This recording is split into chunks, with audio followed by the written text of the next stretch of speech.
দেশের শিক্ষার মানোন্নয়নে অর্থের চেয়ে বেশি প্রয়োজন সুশাসনের শিক্ষা নিয়ে বিএনপি আয়োজিত সেমিনারে আলোচকরা কথা বলেন। তাদের মতে প্রাথমিক শিক্ষকদের মান তৃতীয় শ্রেণীতে রেখে প্রথম শ্রেণীর নাগরিক তৈরির পরিকল্পনা সঠিক নয়। এদিকে দেশে প্রকৃত শিক্ষা ব্যবস্থা থাকলে ছাত্রলীগ নেতা প্রধান উপদেষ্টাকে হত্যার হুমকির মতো দুঃসাহস দেখাতে পারত না বলেও মন্তব্য করেছেন বিএনপির সিনিয়র যুগ্ম মহাসচিব রুহুল কবির রিজভী। আহমেদ সারোয়ারের রিপোর্ট।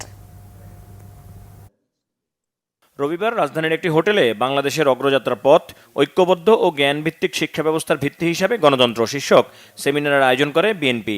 এতে নেতারা ৩১ দফায় শিক্ষা নিয়ে দলের পরিকল্পনার কথা তুলে ধরেন। আলোচনায় শিক্ষাবিদরা বলেন, সারা দেশে কয়েক লাখ শিক্ষক রয়েছে যাদের বেতন $১০০ মাত্র, যা দিয়ে শিক্ষার সঠিক মান উন্নয়ন সম্ভব নয়। এ থেকে উত্তরণে শিক্ষা খাতে বিনিয়োগ এবং টেকসই পরিকল্পনার উপর জোর দেন আলোচকরা। It is appreciable by BNP. এটা প্রশংসনীয় যে বিএনপি ঘোষণা করেছে যে তারা জিডিপির 5% শিক্ষায় বিনিয়োগ করবে। অতীতে আমরা কখনো 1.7 বা 2 বা 2-এর অধিক শুনিনি। এবং গুরুত্বপূর্ণ হলো তারা কিভাবে এটা করবে। Over 2. With more than 15 years of autocratic 15 বছরের একনায়কতান্ত্রিক শাসনে আমরা দেখেছি সমাজে মূল্যবোধ এবং নৈতিকতা কিভাবে কমেছে।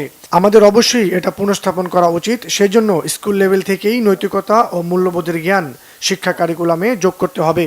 With the investing 1.7% of the GDP, জিডিপির 1.7 বিনিয়োগ করে আপনি যদি চান দেশের শিক্ষা ব্যবস্থার পরিবর্তন আনবেন, এটা অসম্ভব। আপনি একজন প্রাথমিক শিক্ষককে তৃতীয় শ্রেণীর নাগরিক হিসেবে গণ্য করবেন আর তার কাছ থেকে প্রথম শ্রেণীর নাগরিক তৈরি হবে সেটা আশা করবেন, এটা আসলে অসম্ভব। অর্থ কোনো সমস্যা নয়, সমস্যা হচ্ছে বাংলাদেশের শিক্ষা খাতে জবাবদিহিতা ও সুশাসনের অভাব। এদিকে গাজীপুরের ইসলামী প্রযুক্তি বিশ্ববিদ্যালয় IUTর শিক্ষার্থীদের তৈরি ফর্মুলা কার যাচ্ছে চীনের আন্তর্জাতিক মেলায়। সেই গবেষক দলকে উৎসাহ দিতে বিএনপির ভারপ্রাপ্ত চেয়ারম্যান তারেক রহমানের পক্ষ থেকে অনুষ্ঠানের আয়োজন করে আমরা বিএনপি পরিবার। গুলশানে বিএনপি চেয়ারপারসনের কার্যালয়ে সেই অনুষ্ঠানে শিক্ষার্থীদের হাতে তারেক রহমানের পক্ষ থেকে উপহার তুলে দেন বিএনপির সিনিয়র যুগ্ম মহাসচিব রুহুল কবির রিজভী। তিনি বলেন, বিগত দিনে দেশের শিক্ষা ব্যবস্থার কারণেই সমাজে নানা বিশৃঙ্খল পরিস্থিতি তৈরি হয়েছে। এই জন্য মেধাভিত্তিক শিক্ষা ব্যবস্থা বিএনপির পরিকল্পনা রয়েছে বলে জানান রুহুল কবির রিজভী। আমরা কি দেখি যে ছাত্রলীগের নেতা তিনি দেশের প্রধান উপদেষ্টাকে হত্যা করার জন্য পরিকল্পনা করেছে। আজকে যদি সত্যিকারের বিজ্ঞান নির্ভর, প্রযুক্তি নির্ভর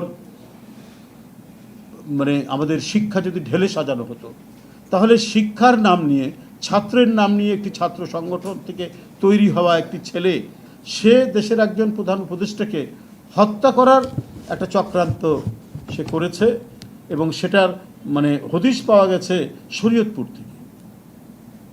কারণটাই একটাই যে 15-16 বছর ধরে আপনার জ্ঞান চর্চা, বিজ্ঞান চর্চা এর কোনো অবকাশ ছিল না বলেই আজকে মাস্তান তৈরি হচ্ছে। আহমেদ সারোয়ার, বাংলা ভিশন, ঢাকা।